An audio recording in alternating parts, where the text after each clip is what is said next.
किसी के सपने सपने ना रहते, किसी के सपने सपने ना रहते, फिक्र फरदा किसी को ना होता। शाद से भरी दुनिया ये होती, शाद से भरी दुनिया ये होती, अगर ये कम बखत पैसा ना होता। Money, the single word that rules the world. Something which everyone wants, no matter how you get it, but the world will take it. Even if it is hurled, yes, it is a basic need, but we treat it more than that. Craving for more and more, hurting so many in the process. In order to succeed, I wonder why there is so much obsession. For it's just a paper filled with letters and figures. It's not a bliss, but it is just a depression. Why we have a very emotional attachment to it? We fight, we cheat, we feel, we smile, we cry for it. But money is just a heartless paper.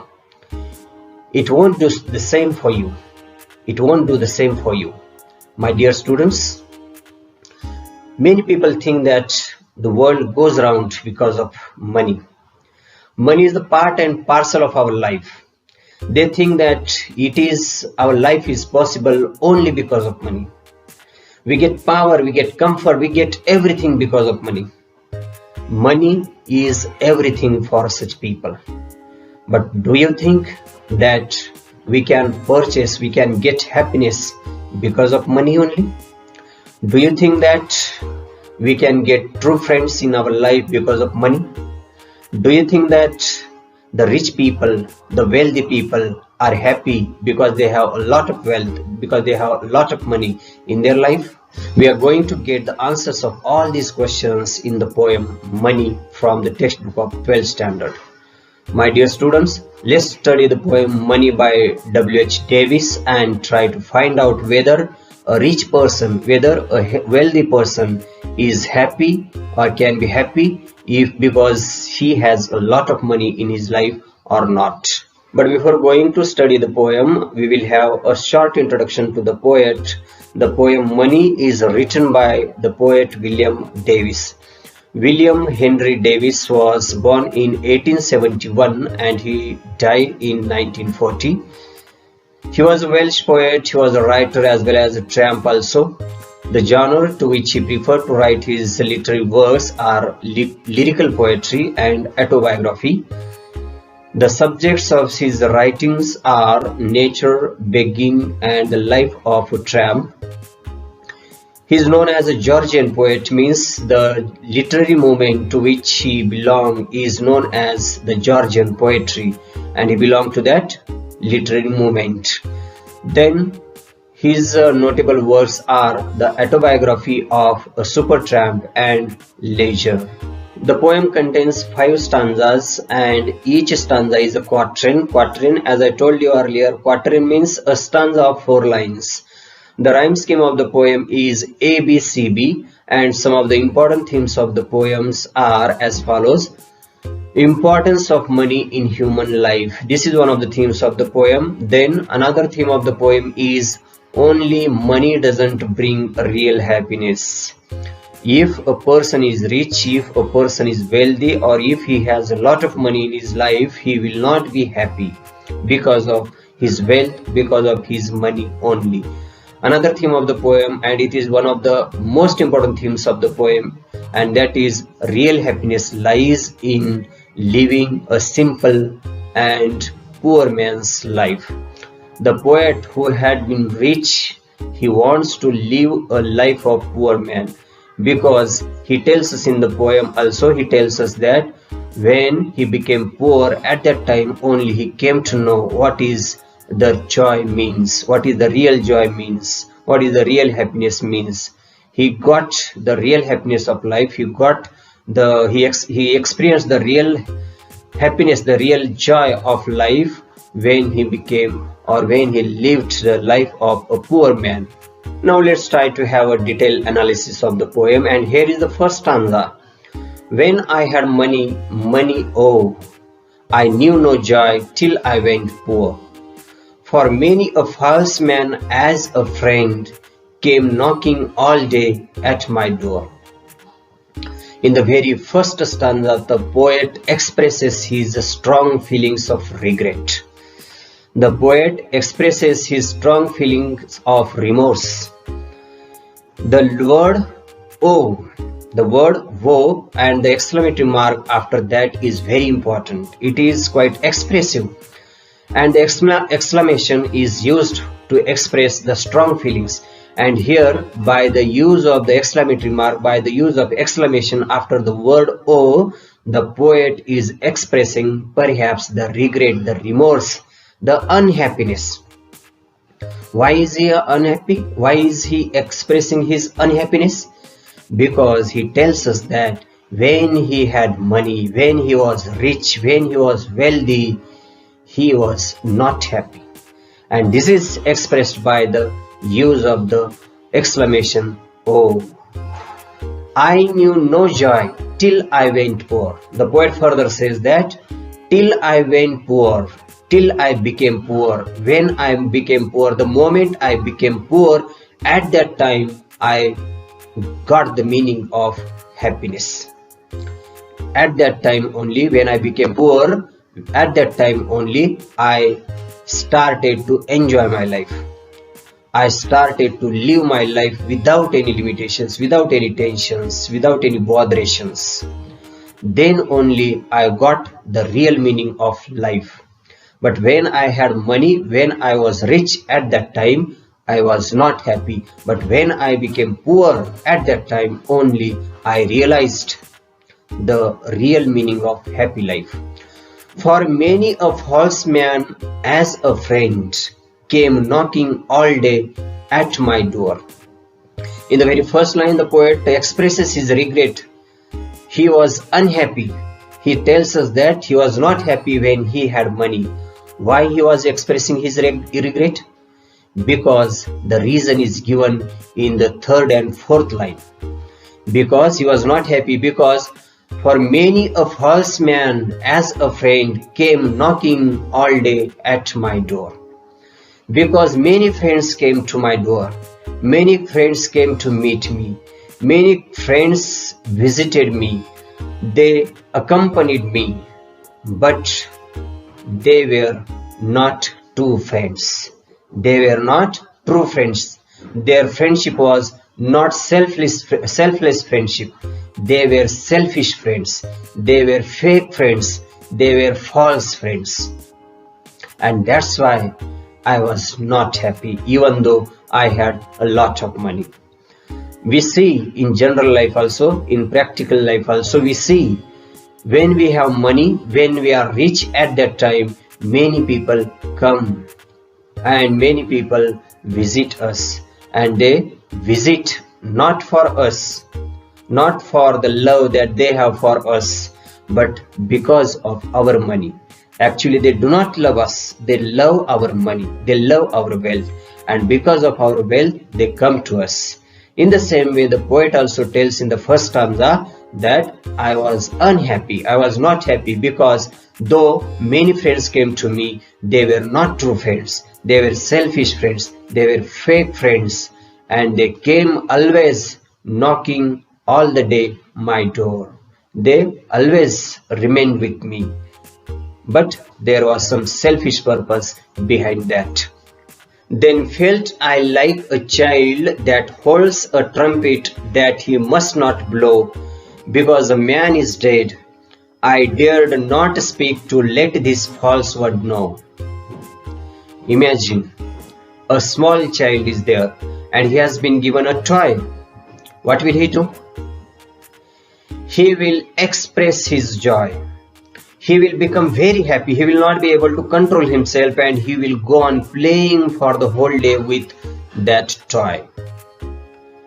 We will not be able to stop him. Even if you stop him, even if you try to tell him stop playing now, he will not stop.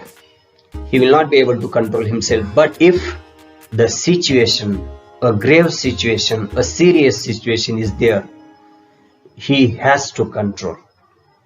If someone is died, and if the child is there and he has been given a trumpet, Trumpet means a musical instrument, a toy. If he has been given a trumpet, even though he becomes happy, he has to keep that silence. He has to remain silent. He cannot be noisy. He cannot play happily because the serious situation is there. Someone is dead there. It means that because of the serious situation, because of the part of manner, because someone is dead there, in such situation, he cannot blow that trumpet. He cannot play with his toy. He has to control. He controls himself. He wants to play, but he cannot play because it is not the part of good manner. And we also will not allow that child to play because someone is dead there.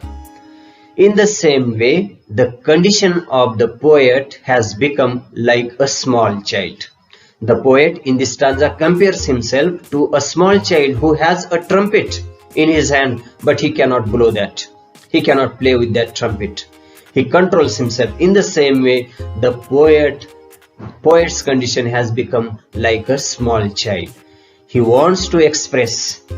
He wants to tell his friends, my dear friends, you are fake friends, you are not true friends, you are not genuine friends. You do not love me. Actually, you love my wealth, you love my money. I want to tell my friends, but I cannot. I do not dare. I don't have the daring to tell directly, to speak directly to those friends. And here the poet says that my condition has become like a small child holding a trumpet in his hand, and he has to control because someone is dead there. The poet further says that let this false word know. He says that let this false word know that they are not true, they are false, they are fake friends. But I will not dare to tell them directly that you are not true friends, you are fake friends. Much have I thought of life and seen how poor men's hearts are ever light, and how their wives do hum like bees about their work from morn till night. Morn means morning, morn means morning, till night. The poet in this stanza tells us that he has thought of life a lot. He has wondered a lot. He has got a lot of experience in his life, and he has seen, he has observed how poor men's hearts are ever light. The hearts of poor men are light. They are happy. In simple words, the poor people are happy in their lives. They do not have any kind of tensions.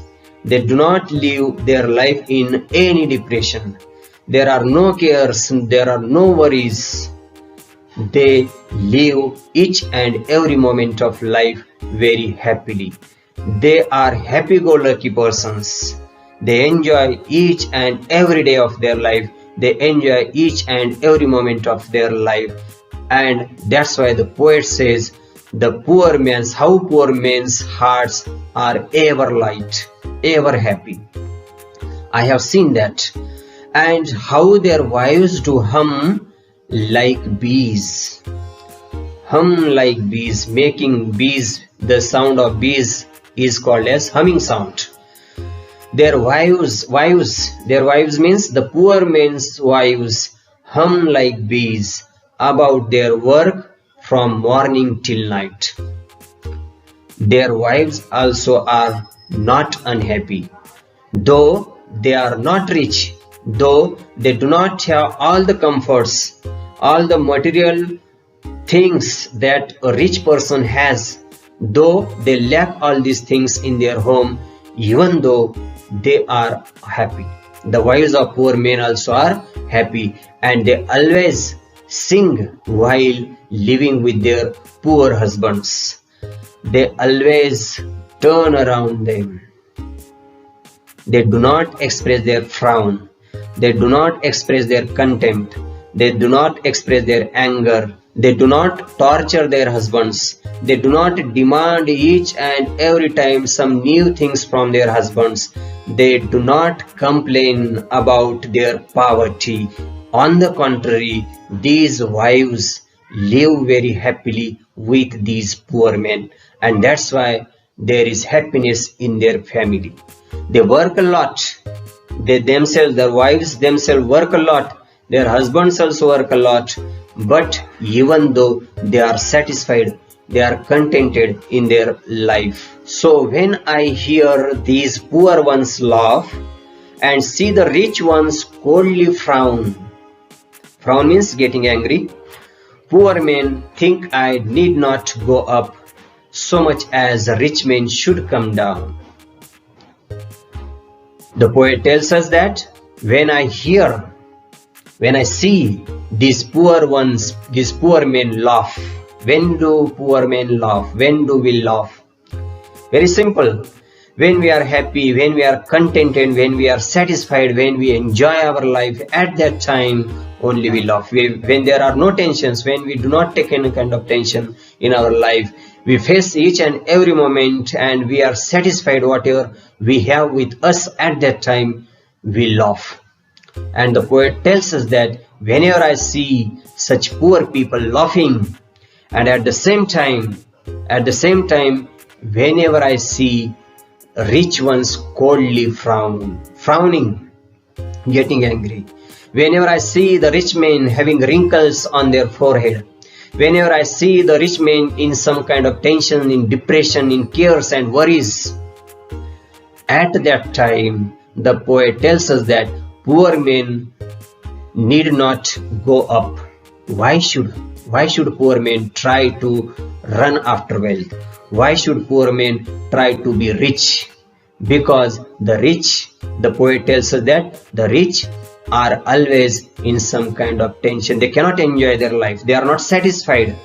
And it is the human tendency that we need more and more till the end of our life. True satisfaction comes within. True satisfaction lies within, and the poor people are satisfied within. And here the poet tells us that why should then such poor people try to become rich, try to run after wealth, try to run after money?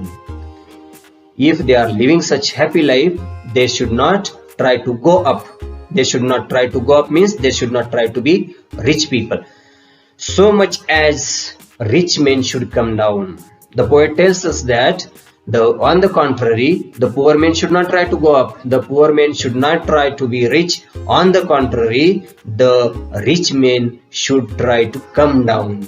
Means they have to live being over ambitious.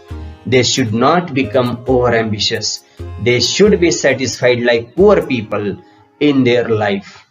They should earn only the enough wealth, the enough money that is sufficient for fulfilling their basic needs. But some people do not do like this. They run after wealth, and that's why there is a need for the rich people to come down, to live a simple and poor man's life, because then and then they will be satisfied. Then and then only they will be happy. Then and then only they will enjoy the real life.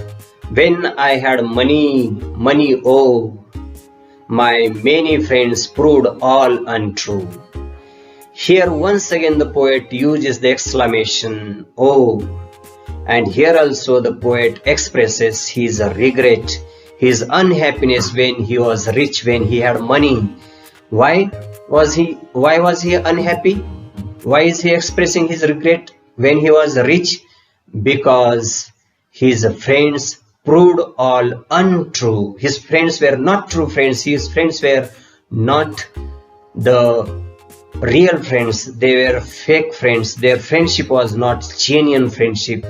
They did not love the poet. They loved the money of the poet. But now I have no money, oh, My friends are real, though very few. Here also the poet uses the exclamation "oh," but here the poet uses this exclamation to express his strong feeling of happiness. His strong feeling of happiness is expressed by the exclamation "oh." But now I have no money. Oh, my friends are real, though very few. The poet very happily tells, now I have a very few friends because I am poor. Because I am poor, I don't have a lot of friends. I have only a few friends. But they are not fake friends. They are not selfish friends.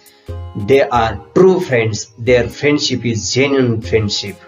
They do not love my money. They love me. They love me. And it is said that a friend in need is a friend indeed. We see many friends, but they are not real friends. They are our friends because we are rich. But when we become poor, at that time, they do not remain our friends. They do not remain our friends. And the real friends, even though we become poor at that time, also they are always with us. In our need, in our happy and sorrowful moments, in our happy and unhappy moments of life, they are always with us. Here the poet also says that even though I am poor, there are a few friends. Even though there are a few friends, there are not many friends. Those friends are the true friends. Those friends are the true friends. So friends, I hope that you have understood the poem. A very simple poem. Money is not everything in our life. You must have got the answers of the questions that I asked you in the beginning of the poem. Money is not everything for us. Money is not everything in our life. We cannot purchase, we cannot get the real happiness of our life with the help of money. If we are wealthy, if a person is wealthy, if he has a lot of money, he cannot enjoy the real life. And we cannot get true friends in our life when we are wealthy, when we have a lot of money. So friends, I hope that you have understood this poem. It's a very simple poem. If you want to find the answers of all the questions that are there in the textbook, you refer to the blog. The link of the blog is given here. In fact, you will find all the poems and you will find the answers of all the questions of all the poems on this blog. You will find the poetic appreciation of each and every poem also, the figures of speech that are there in each and every poem also. So please refer to this blog for more study, for detailed study. In the next video, we will deal with one more topic, and till then, bye.